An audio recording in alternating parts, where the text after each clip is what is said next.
오늘 밤 주시는 하나님의 말씀입니다. 출애굽기 2장 1절에서 10절까지 주시는 말씀을 우리 같이 합독하겠습니다. 출애굽기 2장 1절에서 10절입니다.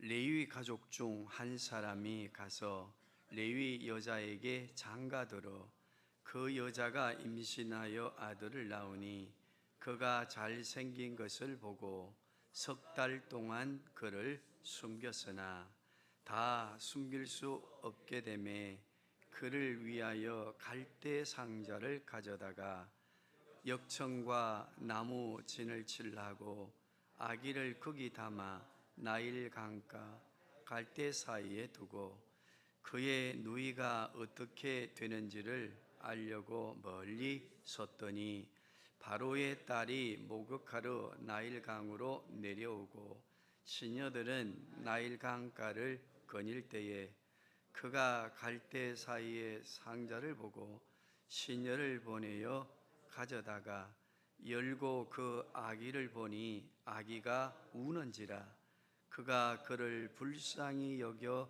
이르되 이는 히브리 사람의 아기로다. 그의 누이가 바로의 딸에게 이르되 내가 가서 당신을 위하여 히브리 여인 중에서 유모를 불러다가 이 아이에게 젖을 먹이라 하리이까. 바로의 딸이 그에게 이르되 가라 하매 그 소녀가 가서 그 아기의 어머니를 불러오니 바로의 딸이 그에게 이르되 이 아기를 데려다가 나를 위하여 젖을 먹이라. 내가 그 삭을 주리라. 여인이 아기를 데려다가 젖을 먹이더니 그 아기가 자라매 바로의 딸에게로 데려가니 그가 그의 아들이 되니라. 그가 그의 이름을 모세라 하여 이르되 이는 내가 그를 물에서 건져내었음이라 하였더라. 아멘. 우리 잘 아시는 말씀 오늘 주제 한번 보실까요? 네. 오늘 우리 지난주에도 역사가 우리 신앙생활에 유익한가에 대하여 말씀을 드렸습니다. 500년 주기로 쭉 정리되어서 말씀을 드렸는데 이제는 전환의 역사 2000년에서 2500년 그 500년 사이에 또 전환의 역사가 있을까라고 하는 거기에 뭐라고 말씀드렸어요? 이제는 전환의 기회가 주어진다 하면은 그것은 예수 그리스도의 재림과 새하늘과 새 땅으로 이어지는 전환, 그거밖에 없다고 했지요.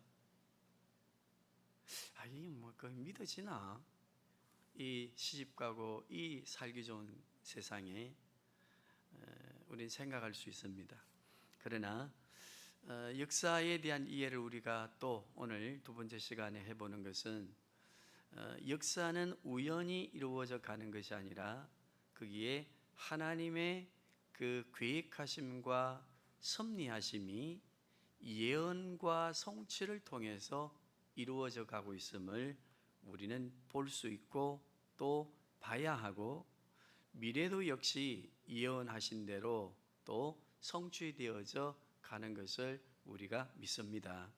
그래서 역사는 왜 중요한가 하면 과거에 대한 것을 다시 한번 정리하고 볼 수 있고 과거를 정리하고 보게 되어지면은 눈을 뜨게 되면 현재 우리의 삶의 위치를 성찰할 수 있습니다. 위치를 점검할 수 있습니다. 우리가 미래에 대해서 소망 또는 희망, 비전, 꿈 이것만을 자꾸 강조하고 우리가 그 이루기 위해서 살아가지만 사실은 미래를 만들어가는 사람은 과거에 대한 정확한 자기 이해와 또 그 과거를 정리하고 현재 자기의 위치를 성찰하는 사람이어야만이 미래를 만들어 갑니다. 그래서 역사를 이해하는 데 있어서 과거의 의미, 현재의 의미를 우리가 이해하면 항상 과거와 현재를, 미래를, 역사를 통해서 이해하게 되면은 다가올 미래에 대하여 우리는 지혜로운 사람이 될 수 있습니다. 그래서 성경은 미래를 준비하고 다가옴에 대하여 깨어있는 사람을 어떤 사람이라고 했습니까? 지혜로운 다섯 처녀라고 그렇게 말씀해 주셨습니다. 그래서 우리가 이제 역사를 가만히 들여다보면은 이 물리적인 역사, 그냥 먹고 경제적인 문제 해결하고 나이가 들면은 이 땅에서 사라져 가고 하는 이 물리적인 역사, 이 타임, 다른 말로 하면 이 크로노스라고 하는 물리적인 시간 안에 우리 역사를 이해하는 것, 그것도 중요하지만 오늘 우리는 구원의 역사이니까 이 물리적인 시간 역사 안에 하나님의 시간이 있거든요. 그것을 우리는 의미적인 시간, 영적인 시간이라고 해서 카이로스의 시간이다, 그렇게 하는데, 이 카이로스의 시간은 물리적인 역사 공간 안에 같이 주어져 오는데 그 역사 안을 가만히 들여다보면은 하나님의 뜻이 있고 하나님의 말씀이 있고 하나님의 우리를 향하여 교훈하심이 있고 경고하심이 있고 격려하심이 있다고 하는 것을 우리는 받아들이고, 이 역사 안에는 더 물리적인 우리의 성공, 성취의 역사를 이해하기보다, 그게 더 중요한 역사라고 생각하기보다는 하나님의 시간의 역사가 어떻게 진행되어져 오는가를 보는 것이 더 역사의 바른 목적이고, 또 우리 그리스도인들이 바르게 이해하는 역사 이해인 줄로 믿습니다. 그래서 하나님께서 예언과 성취를 통해서 역사에 오신 이 역사의 현장의 범위를 보면은요, 우리 성도님들 개인의 역사가 있습니다. 개인의 역사, 이건 그냥 아무렇게나 되는 게 아닙니다. 만세전 예정하셔서 하나님이 이 땅에 보내시고 이 땅의 피조의 시간 가운데 살게 한 우리가 적어도 하나님의 뜻 가운데 이 땅에 왔다고 하는 하나님의 시간의 사람들입니다. 그저 병들고 가난하고 힘들고 어렵게 사니까 이거 후회하고 원망하고 내 인생이 왜 이랬는가, 예수 믿으면서도 구구절절절 애환에 섞인 신앙생활을 할 수 있지만은, 그러나 우리는 역사의 범위에 있어서 내가 누구인가를 역사를 통해 과거와 현재와 미래에 대한 것을 안다면은, 하나님의 시간의 개념으로 이해한다면 우리는요 고귀한 존재입니다. 이 세상의 그 어떠한 것과 비교할 수도 없는 하나님의 자녀들임을 우리가 기억할 수 있습니다. 우리의 가정입니다. 얼마나 힘듭니까? 또 행복해 보이는 가정도 있습니다. 여러 가지 갈등과 고통 속에 있는 우리의 가정, 그러나 놀랍게도요 이것을 우리는 가족사라고 하는데, 이 가정사라고 하는데, 가정사도 그냥 물리적인 시간 안에 고달픔만 있는 게 아닙니다. 그 안에 하나님이 정하시고 섭리하시는 부부가 만나서 가정을 이루고 거기에 자녀를 놓고 가족을 이루어가면서 하나님의 역사가 이루어져가는 이 가족사가 있습니다. 가족사를 보시고 우리 민족사를 보시고 5천년 우리 민족사, 6월의 아픔, 6.25의 전쟁, 그 암울했던 지난 시간 5천년 역사에 우리 민족의 역사를 가만히 들여다보고, 그러면 우리 대한민국이 얼마나 위대한 존재인가를 알게 되고, 또 전쟁의 불안도 있지만은 그러나 5천년의 역사 속에 천여 번 이상을 천여 번이나 될 만큼의 전쟁사를 겪어온 우리 민족, 하나님이 지키신 것을 안다면은 또 우리의 미래도 우리가 당당하게 대처해 가고 맞이할 수 있습니다. 인류의 역사를 보십시오. 세계사를 보십시오.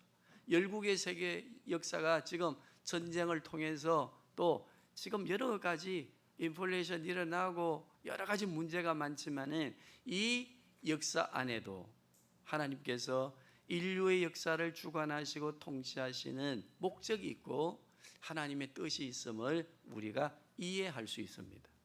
그래서 역사를 이해하고 하나님의 역사 마음을 이해한다면은, 뜻을 이해한다면은 우리 존재와 우리 가족사와 우리 민족사와 열국의 역사가 어떻게 하나님의 뜻 가운데 이루어져 가는가를 보게 되면 우리가 훨씬 이 세상을 그저 아침에 일어나 수고하고 돈 벌고 땀 흘리고 수입 가지고 어떻게 살까 고민하는 인생의 여정을 사는 분들보다 훨씬 더 지혜롭고 감사하며 기뻐하며 의미 있는 인생을 살 수 있음을 우리가 알 수 있습니다. 역사는 순환하는 것 같지만은 어떻다고 했습니까? 목적을 가지고 점진적으로 진행한다고 했습니다. 이게 우리 기독교의 역사관입니다. 역사는 끝없이 순회, 반복한다, 윤회한다, 순환한다고 하는 종교적 세계관 또 역사관 가지고 있지만은, 그러나 우리 기독교는 순환하는 역사의 공간 안에 하나님의 뜻이 계속적으로 목적을 향해서 이루어져 가는데, 그 목적의 마지막이 무엇입니까? 요한계시록의 마지막입니다. 아멘, 주 예수여 어서 오시옵소서. 그때 인류의 역사와 함께 새하늘과 새 땅이 열려지는, 우리는 그 역사를 하나님의 역사의 목적으로 이해하고 하나님의 역사를 이해하는 우리의 삶도 크기에 맞추어진 삶이 되어야 될 줄로 믿습니다. 그래서 오늘 우리가 성경의 말씀을 보게 되어지는데, 오늘 성경의 말씀, 이 말씀은 굉장히 잘 아는 말씀인데요, 이 말씀의 1장과 2장의 이 구조를 조금만 보면은 1장의 구조가 어찌 되어집니까? 모세가 출생하게 되고, 그리고 모세가 고통 가운데, 예를 들면은 그 히브리인의 사내가 나오면은 죽임을 당해야 되는 그 절박한 상황 속에서 모세가 태어나지, 그지요? 그런데 그 배경은 어떤 배경이었습니까? 1장 8절을 보면은요, 요셉을 알지 못하는 왕이 일어나서 이스라엘 백성들을 어떻게 하는가 하면 람셋이라고 하는 곳에 그 탑을 쌓고 일을 시키는 데에 얼마나 일이 혹독했던지 고통스러워했던 모습이 나오고, 그때에 하나님께서는 이 모세라고 하는 사람의 출생을 오늘 본문의 말씀 2장 1절에서 이렇게 소개를 하시는데, 거기에 소개하는 내용과 함께 또 2장 마무리에 가보면은 이스라엘 백성들이 이제는 죽게 되었다고 하는 절박한 고통의 신음으로 하나님께 부르짖으니까 하나님께서 아브라함과 이삭과 야곱과 맺으신 언약을 기억하시고 이스라엘 백성을 이제 구출해야 되겠다 생각하시면서 누구를 파송해 보내십니까? 모세를 보내지, 그지요?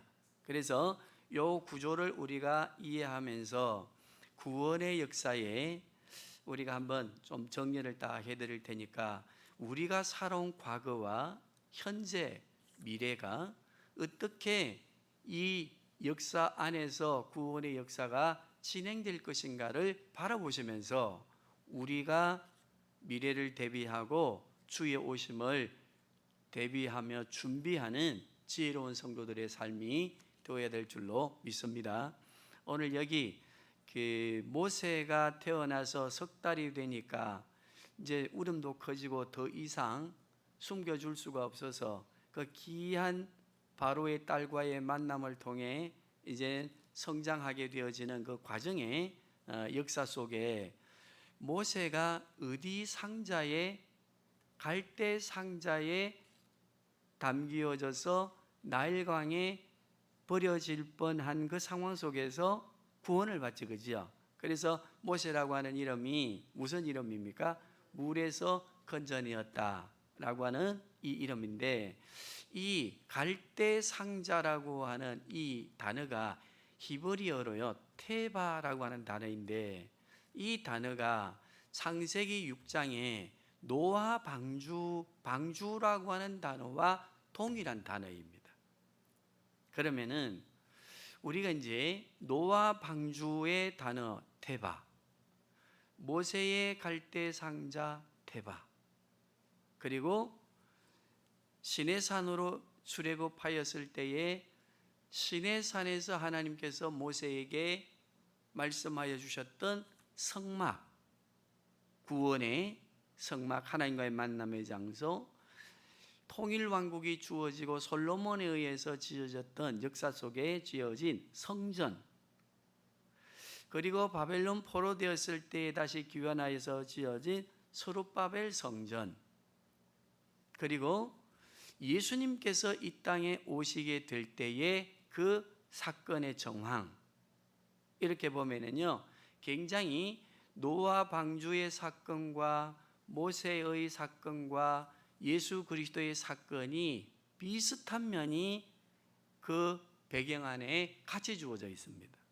그래서 역사를 가지고 성경을 해석하는 사람들은 노아의 방주도 예수 그리스도를 예표하고 방주 그 자체는 교회를 예표한다. 갈대 상자도 뭘 예표합니까?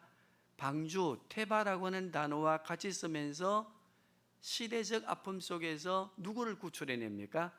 이스라엘 백성을 출애굽시키는 이 구출해내는 이 사건도 예수 그리스도를 예표하는데, 역사의 기간을 보면은 계속해서 순환하는 것 같지만 어떻다고 했습니까? 그리스도의 나라를 향해서 점진적이다, 그지요? 그런데 성막과 성전의 시대를 지내서 완전한 방주가 되시고 구원자가 되시는 인류를 구출하시기 위해서 이 땅에 오신 예수 그리스도의 탄생이, 자, 노아 홍수 때에는 8식구 외에는 다 죽어요. 그 다음에 모세의 갈대 상자로 구원받을 때는 사내 아이들이 다 죽어요. 그리고 예수 그리스도께서 이 땅에 오실 때, 완전한 구원의 방주로 오실 때 동방 박사들이 헤롯 왕에게로 가서 왕으로 나시니가 누구이냐 물었더니 헤롯의 마음에 나 외에 왕이 또 나면 이게 내 자리가 위태롭다라고 해서 누구를 죽이려고 합니까? 그래서 어떻게 했어요? 이사야서에 나와 있는 대로 저 라마에 슬 피우는 소리가 있다. 그 예언이 성취되어지는 뭐가 일어납니까?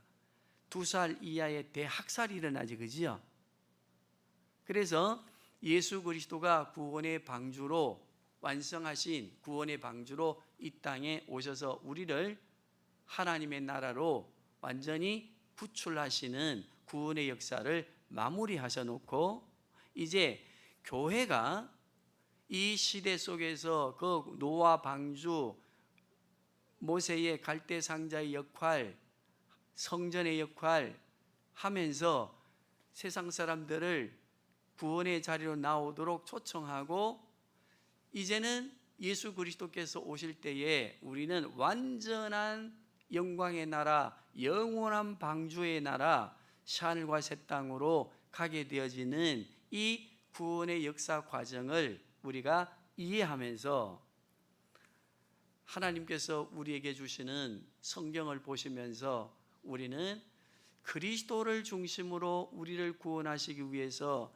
인류의 역사를 어떻게 진행시켜 왔었는가에 대한 뭐가 있어야 됩니까? 눈이 있어야 될 줄로 믿습니다. 그래서 이제 이 본문의 말씀을 딱 가만히 보시면 1장과 2장과 3장과 그리고 출애굽기 전체를 통해서 성막, 성전, 그리고 예수 그리스도에게로 이어지는 이 놀라운 사건들의 중심에는 무엇이 있는가 하면요, 죽음이라고 하는 심판이 계속 주어집니다. 이것은 무엇을 예표합니까? 예수 그리스도께서 오시는 그날 구원의 사람도 있지만은 구원받지 못하는 사람도 있다고 하는 것을, 우리의 미래를 보여주십니다. 우리 성도님들, 거기에 누가 있어서는 안 됩니까? 적어도 이 땅의 혈육 얼마나 귀한 존재입니까? 우리의 생명까지도 바쳐서 사랑한다고 하는 우리의 자녀들, 우리가 부모님의 혈통을 이어받아 이 땅에 온 나눈 형제 우애의 사랑을 더 공급하라고 말씀하시는 주님의 그 명령의 의미가 구속사적이요 종말론적인 의미를 가지고 있음을 기억한다면 우리는 우리 자신의 신앙만 유지하는 자리에서 일어서야 됩니다. 눈을 떠야 됩니다. 아직도 이 크로노스의 이 물리적이고 우리가 육체의 중심적인 시간 안에서 수고의 땀을 흘리는 바쁜 시간 속에 정말로 우리가 바라봐야 될 영광의 세계에 하나님의 구원의 역사에 우리가 일해야 되는 그 수고로움의 일을, 영적인 일을, 하나님의 시간의 일을 잊어버리고 우리 자신마저도 지탱하기가 힘드는, 오늘 집사님 기도하셨는데 얼마나 유혹하고 세상의 것들이 우리를 엄습해 옵니까?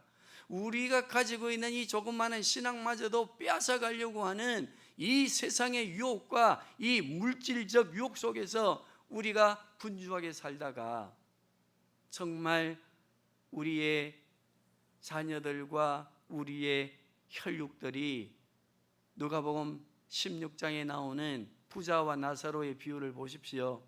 거기에 우리가 어떤 결과가 기다리고 있는가를, 이 구원의 역사와 이 시간 속에 흘러오는 역사의 과정을 하나님 중심 역사 섭리로 이해한다면 우리는 이제 일어나야 됩니다. 그래서 구원을 받은 성도에게는 세 가지의 중요한 과제가 있습니다. 그 과제가 뭔가 하면요, 중생은 하나님의 은혜로 됩니다. 중생은 우리의 노력으로 되는 게 아닙니다. 중생은 하나님께서 선물로 그리스도를 통하여, 구속하신 그리스도를 통하여 성령 하나님께서 적용하시고 우리를 은혜의 자리로 초청하실 때, 부르실 때만 가능합니다. 그러나 중생한 구원받은 이후에는 우리에게 중요한 과제가 있습니다. 한번 따라 하시겠습니다. 갱신. 이 갱신의 숙제, 이 과제는요, 갱신이 무엇입니까? 우리 스스로가 중생한 그리스도인으로서 성숙해 가는 겁니다. 예배당 뜰만 받는 게 아닙니다. 우리의 인격과 새로운 사람으로서, 새로운 피조물로서 우리의 새 사람 된 인격으로 내 자신을 계속해서 갱신해 가야 됩니다. 자라가야 됩니다. 예수 그리스도의 인격의 분량까지 자라가는 이 선한 싸움이 우리 안에 일어나야 됩니다. 이 갱신이 없는, 성숙이 없는, 성화가 없는 우리의 신앙의 모습을 가져서는 안 됩니다. 그래서 우리는 이 놀라우신 은혜의 사실들을 이 수요일 밤에 나와서 예배하는 우리 성도님들 꼭 바르게 이해하시고 가르쳐야 됩니다. 내가 너희에게 분반 모든 것을 어찌하라? 가르치라. 이 가르친다고 하는 것이 무엇인가 하면요, 갱신을 넘어서 두 번째, 한번 따라하겠습니다. 개혁. 개혁은 무엇을 통해서 되는가 하면요, 중생한 그리스도인이 자신을 성화시켜 가면서, 갱신해 가면서 주변의 지경을, 하나님의 나라를 어째 가는 겁니까? 넓혀가는 것인데, 지경을 넓혀가는 것입니다. 이 산지를 주시옵소서, 지경을 넓혀 주시옵소서 할 때에 그 예표는 교회를 의미하거든요. 헤브론, 이 산지를 주시옵소서. 헤브론은 무엇이 예표되어 있습니까? 거기에는 바로 예루살렘 성지와 더불어 교회를 의미하는 거 아니겠습니까? 교회의 지경을 넓힐 수 있는 유일한 길은 무엇인가 하면요, 우리가 갱신되어진 그리스도인들이 복음을 전하고 지역의 제도를 바꾸어 가고, 그리고 개혁해 나가는 일들에 그리스도인들이 앞장서서 하나님의 나라를 확장해 가는 겁니다. 그의 나라와 그의 의를 구하라.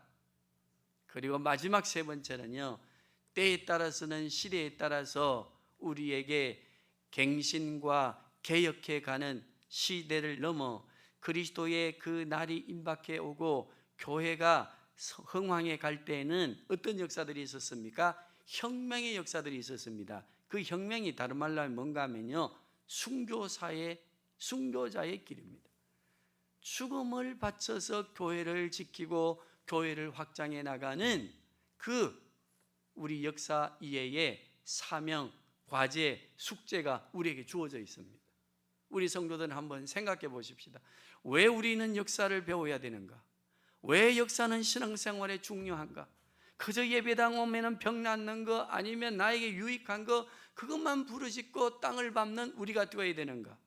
아니면 그리스도인들은 이 역사 의식을 바르게 가지고 물리적인 역사 공간 안에서 하나님의 시간의 역사를 이해하고 우리가 어떻게 이 땅을 살면서 의미 있는 존재로 살고 하나님의 나라를 이루고 가는데 삶을 살고 저 영광의 세계를 바라보는 우리가 되어야 되는가? 거기에 갱신되어야 됩니다.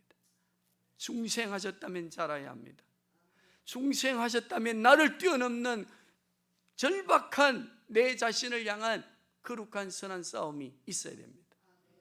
사단과의 싸우는 싸움, 그것보다 내 자신과의 싸움에서 내가 성장하고 옛사람에서 새사람으로 자라가게 되면 자라가는 것만큼 영적인 힘이 능력이 생기기 때문에 어지간한 사단의 유혹과 귀신의 존재가 우리를 넘어뜨리고 다가와도 피할 수밖에 없습니다. 힘의 원리가 그렇습니다. 영적인 권능의 원리가 그렇습니다. 사단과 싸워서 이기려고 하는 것보다는 나를 성숙시키면은 힘을 키우면은 떠나가게 돼 있습니다. 그것으로 만족하지 말고 우리는 우리의 지경을 넓혀야 됩니다. 우리의 가족들에게로부터, 우리의 자녀들에게로부터 우리가 공부하는 일에는 온갖 신경을 쓰고 크기는 몰입하고 투자하면서 그의 영혼을 위해서는 우리가 뭘 하고 있는지 주일날 한 번 와서 예배하고 교회 학교 1시간 예배 드리는 것으로 우리의 자녀들의 영혼을 지킨다고 하는 것은 불가능합니다. 그리고 이 시대는 시대마다는 유형이 달라 그렇지 그리스도인의 극적인 혁명적인 힘을 원합니다. 그것이 무엇이라고 했습니까? 죽으면 죽으리라. 나는 날마다 그리스도와 함께 죽는다. 이건 순교자의 고백 아니겠습니까? 역사 안에 살아가는 그리스도인 사도 바울의 고백 아니겠습니까? 이 고백이 우리에게 주어질 때 우리는 모세와 같은 인류를 구원하는 일에, 민족을 구원하는 일에, 그리고 역사를 바르게 이해하고 구원의 방주가 되어지는 고귀하고 거룩한 삶을 살게 되는 줄로 믿습니다. 여기 물에서 건져내었다라고 할 때에 이 물, 이건 굉장한 의미가 많습니다. 물은, 나일강의 물은 무엇을 의미합니까? 이 세상을 의미하지, 그죠? 거기서 우리가 구원받은 존재가 되고 우리 교회가 방주가 되어서 이 세파에 휘몰아쳐 가는 많은 사람들을 구원해내어서 예수 그리스도의 교회로 그리스도의 방주에 올라 저 영광의 세계를 바라보고 세상을 넉넉히 이겨가는 그리스도인들로 만들어가는 사명이 우리에게 주어져 있음을 우리가 꼭 기억하시고 역사에 대한 공부도 많이 할 수 있기를 바랍니다. 마무리하면서요, 우리는 그 교회가 가지고 있는 역사적 이해를 하면서 우리 교회 공간 안에 일어나는 이적과 표적에 관한 이해를 해야 합니다. 우리 교회는 이적이 다 따르게 되어 있습니다. 그런데 교회는 이적이 목적이 아닙니다.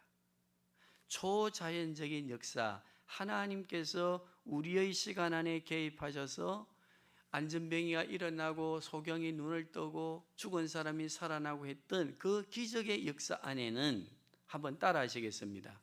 표적이 있다. 기적을 일으켜 주시는 것은 표적을 알게 하시기 위해서다. 그런데 이 표적과 이적의 차이가 뭔가 하면요, 이적은 초자연적인 우리의 힘으로 불가능한 우리의 시간적 공간 안에서 일어나는 사건이라고 한다면은 그 사건을 통해서 말씀하시려고 하는 말씀이, 이 방향성이, 어떤 표지가, 어떤 사인이 뭐가 되는가 하면요, 표적이 됩니다. 예를 들면 마태복음 16장을 보면은 바리새인들과 서기관들이 예수님께 나와서 메시아인 증거를 보여달라, 표적을 보여달라, 이적을 보여달라 하니까 누구의 표적을 이야기했습니까? 요나의 이적과 표적을 이야기했지, 그지요? 요나가 고기 뱃속에 있다가 3일 동안 있다가 뱃속에서 토해진 것은 이적입니다. 그런데 그 이적이 가지고 있는, 이적을 통해서 말씀하시려고 하는 방향성, 표적이 있다는 겁니다. 사인이 있다는 겁니다. 그 사인이 뭐였습니까? 표현이 예수 그리스도의 십자가와 부활이었지, 그지요? 우리 교회 안에 우리가 일어나고 있는 많은 일들, 이적과 표적은 뭘 말씀하시려고 하는가 하면, 교회 안에 일어나는 이적들을 통해서, 사건들을 통해서 그리스도께서 오실 때가 되었다고 하는 그리스도의 그 재림의 임박성에 대한 뭘 가지는가 하면요, 사인을 가집니다. 방향성이 있음을 꼭 기억해야 됩니다. 우리의 개인 역사 안에, 가족 역사 안에, 민족 역사 안에, 열방의 역사 안에 이 공간 안에서 일어나는 사건이라고 하는 어떤 특이한 일들이 일어날 때, 전염병, 지금 또 원숭이가 또 하대, 그지요? 전염병이 딱 돌면 뭐가 오는가 하면요, 경제적 어려움이 와요. 지금 그렇지요. 그리고 뭐가 일어나는가 하면요, 전쟁이 일어나는 것이 역사를 500년 주기로 끊어서 쭉 보면 그에 반복했습니다. 고대 근동사에서 4대 제국에서, 그리고 신생 제국들이 일어난 2000년의 역사를 딱 보면은요, 그 가운데에 돌고 도는 역사 가운데에서 전염병, 경제혼란, 전쟁, 이 순환 속에서 살아왔단 말이에요. 그러면 이 사건, 역사 안에 이 고통스러운 일들이 일어나고 있는 것을 그냥 그대로 어떤 방역 체계로 과학적인 힘을 빌어서 이걸 어찌 안정시켜야 되겠다고 생각하는 거 당연히 해야지요. 그러나 그리스도인은 거기에서 뭘 봐야 된다고요? 하나님이 말씀하시는 방향성을 봐야 됩니다. 무슨 말 이해하십니까? 다 됐습니다. 절대로 긴 시간이 아니면 기억해야 됩니다. 또 다른 역사의 물리적인, 과학적인 어떤 4차 문명 이후에 더 전환하는 역사가 절대 주어지지 않습니다. 하나님의 말씀을 역사적으로 쭉 정리해 보면, 그러면 우리 성도님들, 이제는 우리는 뭘 준비해야 될까요? 우리는 영적인 신앙의 삶을 정리하고 살펴보고 지혜롭게 하나님의 나라와 의를 위해서 살고 한 영혼이라도 더 구원하기 위한 일에 우리가 전심전력하고 우리 교회의 존재가 새로워질 수 있기를 주님의 이름으로 부탁합니다. 우리 신앙만 유지하는 이 자리에서, 중생만 유지하는 이 자리에서 있으면 안 됩니다.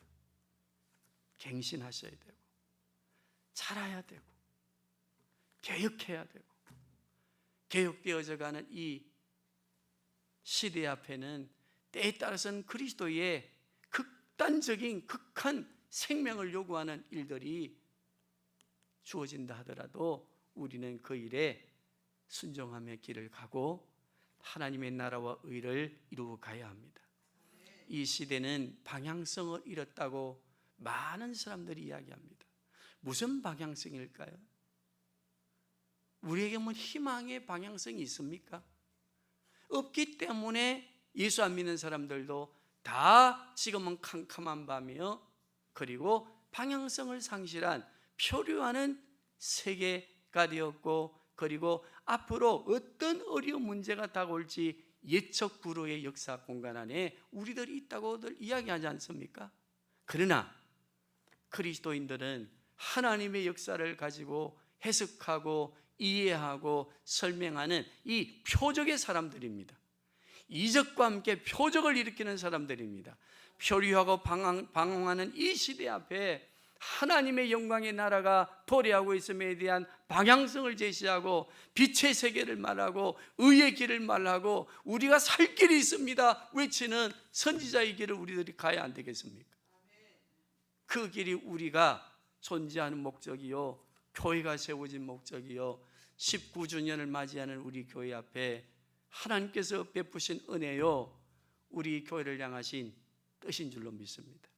시간과 공간 안에 있는 창원성김의 교회이지만 시간과 공간의 크로노스의 타임을 넘어서서 하나님의 역사의 시간을 바르게 이해하고 이 도성에 하나님의 시간을 알리는, 희망이 없고 소망이 없지만 하나님의 나라가 있습니다, 복음을 전거하는 우리 교회 될 수 있기를 바라고, 이를 위해서 세워 또 시작하게 되는 나눔의 집, 우리 성도들을 위해서 많이 기도해 주시고, 이 일을 위해 또 우리가 헌신하며 우리 육체에 자꾸 쇠하여 갑니다.